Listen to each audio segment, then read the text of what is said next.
Hey there, if you do not know me, my name is John Negroni. I am the film editor for theyoungfolks.com. I also host the Cinemaholics podcast where you can find more of my reviews in more detail on a weekly basis and all of that. Okay, so Uncharted is a new action-adventure film. It's from Ruben Fleischer, the director of Zombieland and Venom. It was, I think the screenplay co-writing credit goes to Rafe Lee Judkins, who actually just got to interview for Wheel of Time, which he's the showrunner for. Now, as the name Uncharted makes clear, this is a live-action adaptation of the very popular video game series. I think the first one was Uncharted Drake's Fortune. I think that was with the PS3, like one of the first wave generation games that came with that. So this is a series that's been around for a while. There are 4 main games and 1 spin-off, I believe is accurate. And these games, to sum them up very quickly, they're essentially a modern day like Indiana Jones setup with a little bit of like National Treasure basically, but with like way more action and violence. You essentially have these globetrotters or fortune hunters.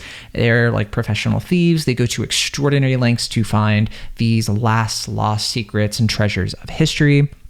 Now, to that end, Uncharted, the movie, is quite faithful, I think, to the nooks and the crannies of the games, the things that you can pretty much expect from those games, which I've played through multiple times. I'm a big fan of the games.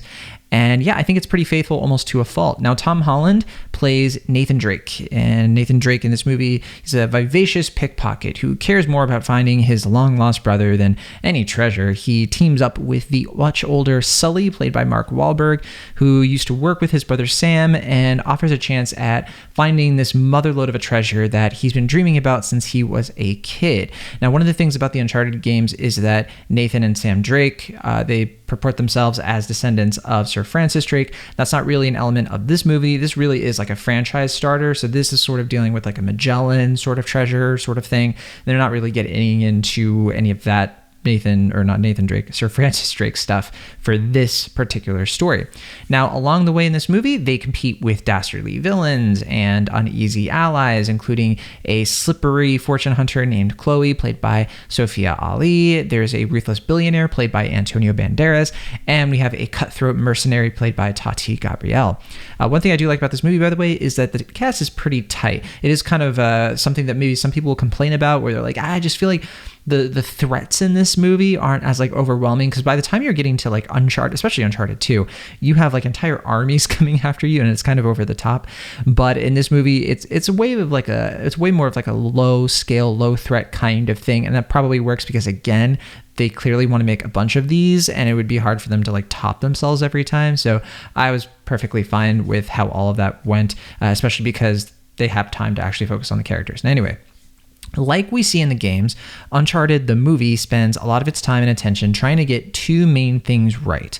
First, the set pieces. Uncharted is not Uncharted. It really isn't without thrilling set pieces. That's really the name of the game.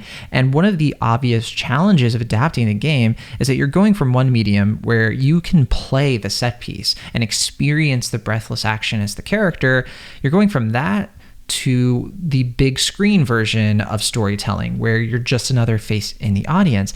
And truthfully, this has been the reason why I've been so hesitant to get excited about this movie, even as somebody who likes these games a lot. They've been talking about making an Uncharted movie for the longest time, mainly because the Uncharted games are basically movies themselves, just in long form.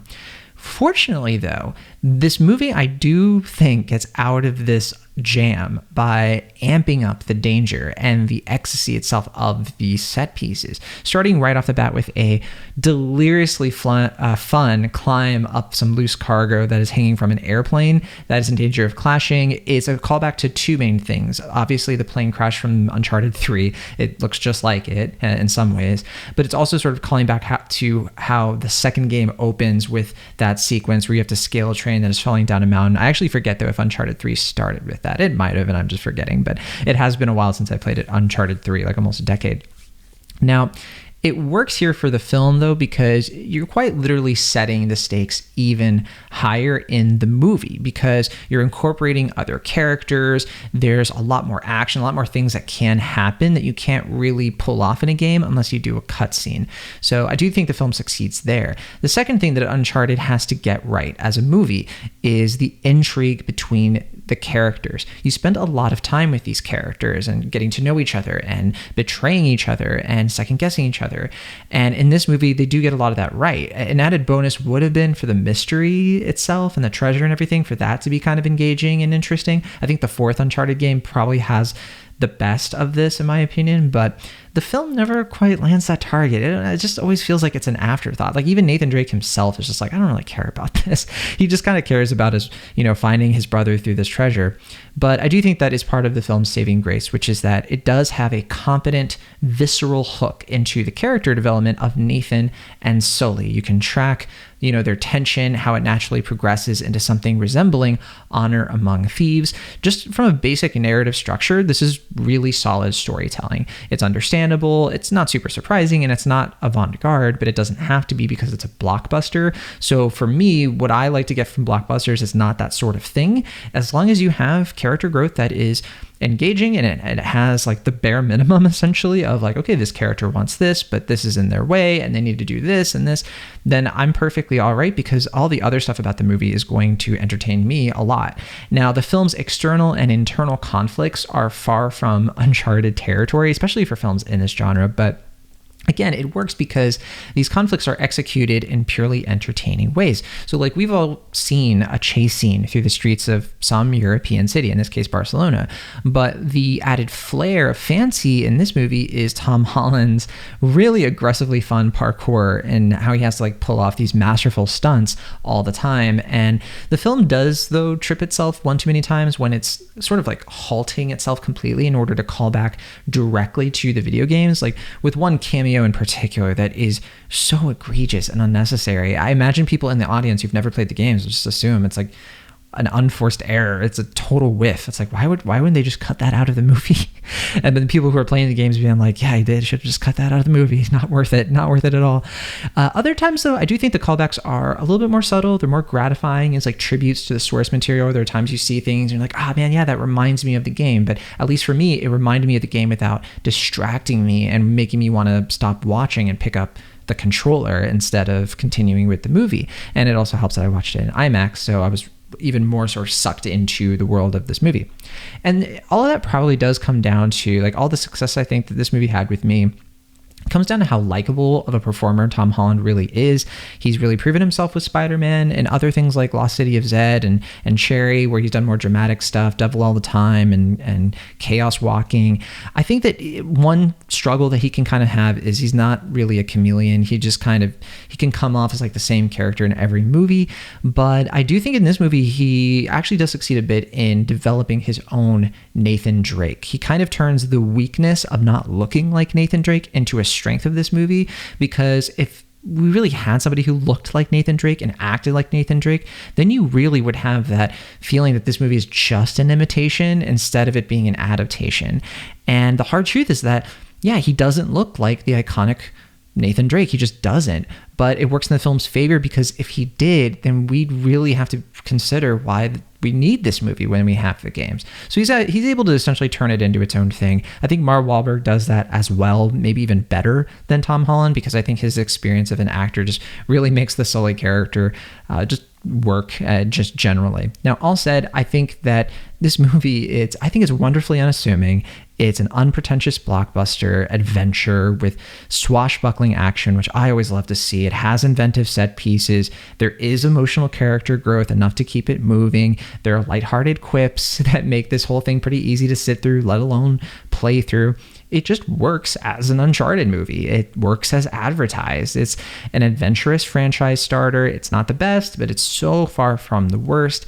And yeah, it just works. As long as you meet this one on its own level, I think that you can have a great time with it. If you kind of are going into this movie really ready to hate it because maybe it won't match up to the games no matter what, then you may just want to avoid this one, because I doubt your mind will be changed. But if you're just somebody who, like me, wants more movies like this, you want adventure movies that aren't just like superheroes and, going to space and doing a lot of these things over and over again.